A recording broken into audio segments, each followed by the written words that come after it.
Gente, vou contar aqui pra vocês que eu já vivi 2 experiências de quase morte, né? De a alma saiu do corpo, de susto que eu tomei com os meninos. Eu vou contar em 2 vídeos diferentes essas histórias pra vocês, porque eu quero passar pra vocês alguns aprendizados dessas experiências, tá? Hoje eu vou contar a primeira, que eu vivi com o Léo, no qual eu tive quase certeza que ele tinha caído do 4º andar de um prédio. E vocês podem imaginar o que foi meu desespero. Em breve eu vou fazer um vídeo sobre uma situação do Caetano, mas aí é um vídeo que vai entrar no ar semana que vem, vocês assistam. Então vamos lá, que eu vou contar essa minha experiência, porque eu acho que vale a pena vocês ficarem cientes. Então o que aconteceu, gente? Vamos contar aqui que situação foi essa que eu vivi, em que eu achei que o meu filho tivesse caído, né, da janela do 4º andar de um edifício, e que eu tivesse perdido meu filho. Então, por alguns segundos, eu tive aquela sensação desesperadora de eu perdi o meu filho. Eu não sei se alguma de vocês já passou por algum susto desse, se já passou, comenta aqui, compartilha pra gente entender e até aprender com as experiências, né? Eu acho que é sempre muito importante. E foi um susto absurdo, absurdo.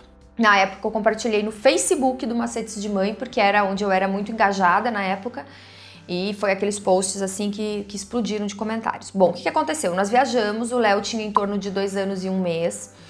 E nós viajamos para o Nordeste, para Maceió, e ficamos hospedados no apartamento do meu irmão, uma cobertura no 4º andar. Obviamente, eu estava sempre de olho na criança, porque era 4º andar, era uma cobertura, ou seja, no 2º andar havia uma piscina, havia uma escada, que ele não estava acostumado ainda a andar em escada, então tinha o risco dele subir, descer a escada e cair, o risco dele chegar até o andar de cima e cair na piscina, o risco dele escalar em alguma coisa e cair da janela, porque meu irmão não tinha grade de proteção e nem nada. Então o que nós fazíamos nesta situação? Não tirávamos o olho do Léo. Chegamos em casa, hora do almoço, vamos nos organizar para dar o almoço do Léo. O que eu, mãe, fiz? Falei, vou para a cozinha descongelar descongelar a comida dele ou esquentar a comida que estava na geladeira, eu não lembro.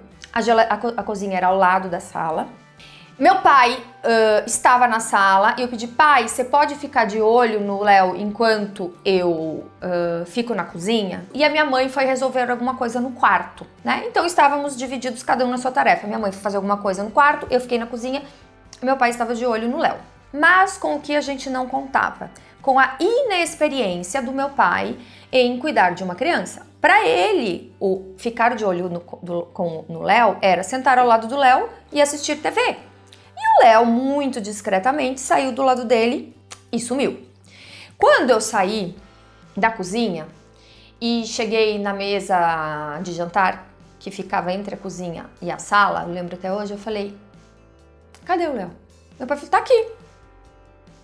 Olhou para o lado do sofá, ele não estava. Eu, cadê o Léo? Cadê o Léo? Cadê o Léo? Léo, Léo! E aí nesse momento você começa a chamar a criança. E a criança não aparece.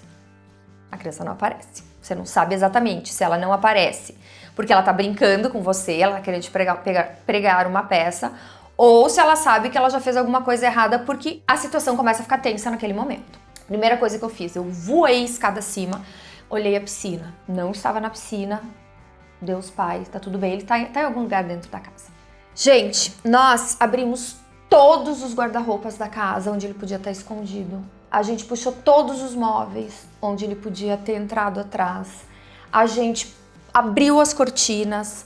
Não tinha onde a gente não tivesse mexido. A gente chamou a ajuda de outras pessoas para irem até o apartamento ajudar a procurar. E eu nunca vou esquecer, eu me arrepio só de lembrar do momento em que eu pensei, eu só não procurei num lugar. Lá embaixo, no térreo. Eu olhei janela por janela do apartamento, rezando para que eu não encontrasse um corpo lá embaixo. Eu olhei todas. E com a graça de Deus, o meu filho não estava lá.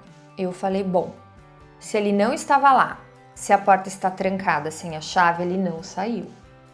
Ele está neste apartamento. Nessa hora, eu me acalmei, porque eu sabia que ele estava dentro do apartamento. Eu sentei e eu falei, raciocina o que foi a única coisa que vocês não possam não ter feito ainda. Gente, uma luz veio na minha cabeça e eu falei, ele está escondido atrás da cortina. Aí vem a pergunta, mas não foi o primeiro lugar que vocês procuraram? Foi. Só que quem procurou atrás da cortina? O meu pai. Que fez o quê? Pegou a cortina e empurrou para um lado, empurrou para o outro. Que o Leonardo, com medo já da nossa reação, porque ele viu que estava todo mundo desesperado, o que o Leonardo fez? Ele viu que ele tinha feito algo errado, ele ia andando junto com a cortininha. E ele ficou escondido atrás da cortina. Naquela hora eu falei, ele tá atrás da cortina. Eu fiz assim, ó, só puxei a cortina e encontrei ele lá. Gente, eu caí sentada de desespero. Eu chorei muito tempo. Eu abracei muito meu filho. E eu saí com alguns aprendizados dessa situação e é por isso que eu tô contando isso pra vocês agora. O primeiro. Tomem muito cuidado quando vocês estiverem em um ambiente estranho, que não é o ambiente da casa de vocês.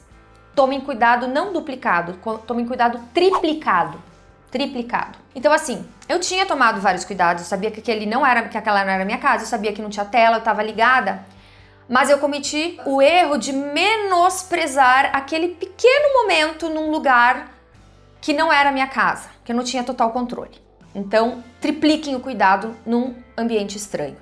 Outra coisa, não contem com a ajuda de alguém que não tem experiência nisso. Meu pai não fez por maldade. O meu pai não sabe cuidar de uma criança. Ele não sabe o que é fica de olho numa criança. Ele acha que estar do lado é o suficiente. Então não foi erro dele, eu não briguei com ele, não foi culpa dele. Ele simplesmente não sabia que ele tinha que ficar realmente olhando o tempo inteiro e brincando e conversando e de olho mesmo. Ele não sabia, ele não teve essa experiência. Porque ele é de uma geração que os pais não cuidavam das crianças. Se fosse a minha mãe ali, ela saberia o que fazer. Então, se você deixasse a criança ao cuidado de alguém, tenha uma mínima noção se essa pessoa sabe o que significa cuidar da criança ou dê uma orientação muito clara. Diga, ó, vai com ela para tal quarto, fica com ela nesse quarto, tranca a porta, tranca a janela e fica lá. Não faça o que eu fiz, que eu deixei todo o ambiente aberto, crendo que a pessoa ia olhar. Essas são as dicas que eu dou para vocês não viverem o susto que eu vivi, porque eu não desejo para ninguém aquela sensação. Foi uma coisa assim, ó, inexplicável.